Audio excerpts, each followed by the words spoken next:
себеп биздин жетекчилерде көпчүлүк учурда баягы орусча комплекс неполноценности деп коет.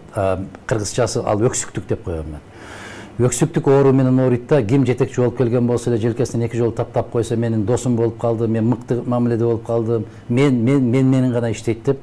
Ошол биринчи Акаевдин мезгилинен бери ушинтип ооруп келатышат да. Акаев турган үчүн демократия өсүп атат, Акаев турган үчүн кредит берип атат, Акаев турган үчүн банк иштеп атат, Акаев болгон үчүн күн чыгып атат, ай батып атат деген сыяктуу болуп калды да. Кечекисинде ачык көрсөтүп койду. Негизи бизден башка, биздин элибизден башка өлкөлөрдө алардын жетекчилери үчүн эшмат болобу, ташмат болобу баары бир. Кимди алып барып жетелеп барып байлап койсоң, ошону менен иштеше берет. Муну Россиянын президенти ачык айтты. Биздин салтка айланган, биз күчтөгү турган бийлик менен иштешебиз деп айтты. Ошонун тегерегинде бириккиле деди. Ал туура жол менен алып баратабы, туура эмес жол менен алып баратабы, биздин кошуналарды ал кызыктырбайт.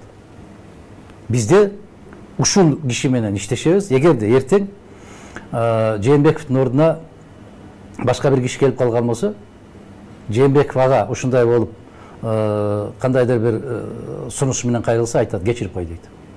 Биз эшмат менен иштешебиз. Ушундай, ушуну биз так билип алышыбыз керек да. Бул сөздөн эмне деген жыйынтык чыгарышыбыз керек? Биз өз тагдырыбызды өзүбүз чечкенди үйрөнүшүбүз керек да.